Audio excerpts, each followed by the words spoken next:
siapa? Yang ganggu. Ya, Allah sudah sampaikan ada makhluk ya yang terkutuk sejak Adam alaihissalam turun beserta istri beliau ibunda kita Hawa alaihissalam turun, udah mengajukan kepada Allah untuk mengganggu. Jelas kok, makhluk sombong, makhluk terkutuk. Ya, namanya siapa? Iblis. Iblis. Sifat mengganggunya disebut syaitan. Kan? Namanya iblis. Wa idz qulna lil malaikati isjudu li adama fasajadu illa iblis. Quran surah berapa? Bisa Al-Baqarah ayat berapa? Ayat 34. Bisa Al-Kahf ayat berapa? 50. Ya kan? Iblis namanya. Kalau dia ganggu, mempraktekkan gangguannya jadi setan. Makanya ketika dia buruk untuk dirinya menjadi iblis. Tapi ketika mewariskan keburukannya menjadi setan. Ya kan? Makanya ketika di ayat 36 Al-Baqarah 36 mulai menggoda Adam disebutnya syaitan. Fa'azallahuma syaitan, bukan iblis. Makanya orang-orang yang mewariskan keburukan pada orang lain termasuk juga disebut setan dalam Quran. Alladzi yuwaswisu fi sudurin nas minal jinnati wan nas. Ada dari kalangan manusia yang punya sifat syaitaniyah. Sifat syaitaniyah itu apa maksudnya? Suka mewariskan keburukan pada orang. Gitu, provokasi orang lain. Ya. Menjelek-jelekan orang, ngajak orang berbuat maksiat, dan yang paling menarik mempraktekkan itu di tempat taat, tempat ibadah. Datang ke masjid hanya untuk misalnya membicarakan orang lain, jelek-jelekan orang, memecah belah dan sebagainya. Itu bagian dari sesuatu yang buruk. Itu sifat syaitaniyah, warisan setan itu. Ini ada beberapa warisan setan harus dipelajari. Hati-hati ya. Ada yang warisannya nanti sifatnya diberikan oleh Allah seperti surga Firdaus. Ulaika yarithunal Firdaus. Ulaika humul warithun alladzina yarithunal firdaus hum fiha khalidun. Surat apa?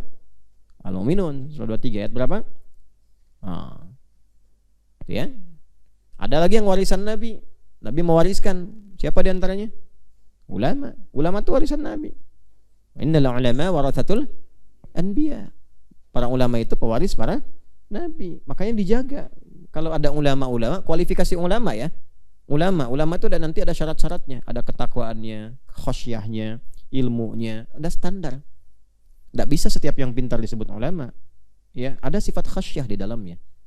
Ketakutan yang dalam kepada Allah, yang dengan rasa takut itu nggak sembarangan berbicara, nggak sembarangan berfatwa, punya sifat tawadhu, punya sifat rahmat, macam-macam. Kalau ada yang seperti itu, pewaris Nabi dijaga. Warisan dari Nabi, mahal sifatnya. Karena Nabi tidak mewariskan materi dunia. Ya, bukan dinar, dirham, rupiah, dolar, nggak ada. Ulama yang diwariskan. Nanti lagi ada warisan-warisan pusaka, Al-Quran dan Sunnah. Gitu. Nah, yang bisa menerangkan Quran Sunnah itu siapa? Ulama. Nggak bisa antum akses langsung. Kalau akses langsung bisa salah pemahamannya. Salah paham, pahamnya salah. Memahamkan orang jadi salah. Fadallu wa adallu. Sesat dan menyesatkan. Nah, harus ada sanadnya. Di kita itu beruntungnya dan bersyukurnya pada Allah terjaga semua. Ilmunya dijaga oleh ulama. Kita ngaji apapun punya sanad ke Nabi. Adzan, kalian kan kemarin baru ngambil sanad adzan kan? Adzan aja ada sanadnya. Jadi bukan kreasi manusia. Sekarang orang manggil bagaimana untuk manggil ibadah pada Tuhannya? Bingung. Kalau bukan dari Tuhan yang hak, bingung. Gimana manggilnya? Akhirnya kreasi masing-masing. Ya. Kadang-kadang yang paling unik ibadahnya juga caranya bisa beda-beda. Di Indonesia aja bisa banyak bahasa. Di Padang pakai bahasa Padang, di Bali bahasa Bali, tuh kan? Di Indonesia bahasa Indonesia, di Amerika bahasa Inggris, di Jepang pakai bahasa Jepang, di Cina pakai bahasa Cina.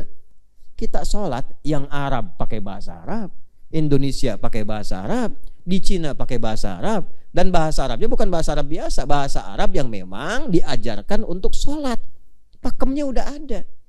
Apa buktinya lagi yang harus menjelaskan bahwa agama ini agama yang benar? Jadi ini bukan kreativitas, bukan kreasi manusia. Ini kalau Allah nggak kasih bimbingan, nggak mungkin begitu. Nah, itu warisannya. Jaga itu. Ya. Dan di antara yang penting kita ketahui, balik lagi, pasti tahu untuk menaati Allah dan Rasul itu ada yang ganggu. Namanya iblis, ketika mengganggu disebut apa? Setan. Mesti belajar. Mesti belajar. Nah, sekarang ada ayatnya. Yo. Di ayat yang keberapa itu? 27. Tuh, nyambung semua kan? Ada Bani Adamnya kan? Kan 7 tuh. Ingat, susun roadmapnya. Iman, ibadah, utamanya sholat, konektivitas dengan Allah. Setelah itu caranya taati Rasulullah dan antisipasi gangguan. Yang keempat di ayat 27. Ya bani Adama la yaftinannakumus syaitanu kama akhraja abawaikum minal jannah. Dan itu disampaikan dari Nabi Adam juga loh. Ya kan?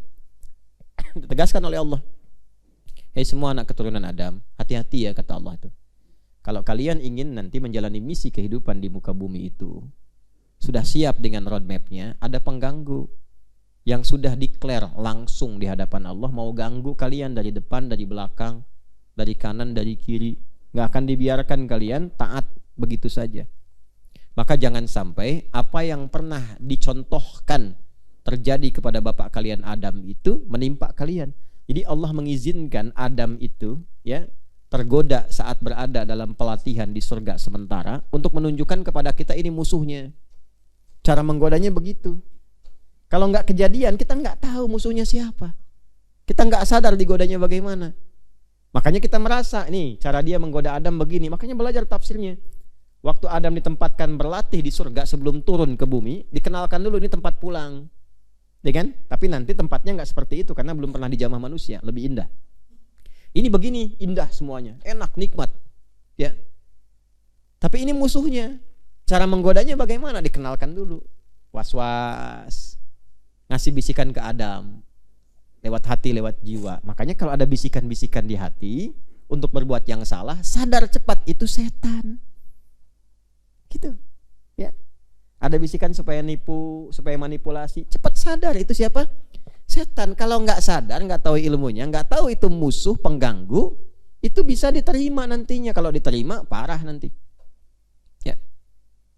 Antum datang karantina mau apa? Mau belajar. Bisikin setan. Daripada dengan Quran udah tuh banyak berita bagus, buka. Akhirnya terus udah gitu update dong statusnya lagi belajar, hilang. Tiba-tiba nggak tahu sejam hilang yang dipakai buat hafalan. Ini proyek bagus nih. Udahlah, jangan terlalu soleh. Kan ada pendapat ulama juga yang mungkin membolehkan. Wah, masuknya tuh pakai ulama. Tuh kan. Nah, karena itu nanti ulama-ulama yang menjawab seruan setan disebut ulama su nanti ada juga tuh. Ya, karena itu nggak disebut ulama sebetulnya, nggak disebut karena ulama itu punya sifat tertentu. Tambahkan su untuk menunjukkan ini bukan. Ya, ada juga jangan dikira ustadz nggak tergoda, banyak. Ya, artinya nggak luput dari godaan, selalu ada. Selalu ada. Maka berlindung kepada Allah. Nah, diajarin perlindungannya kan. Nanti banyak ayat lagi turun. Kalau sedang ada was-was, ada godaan, ada lagi ayatnya. Ya, surat apa? Cepat.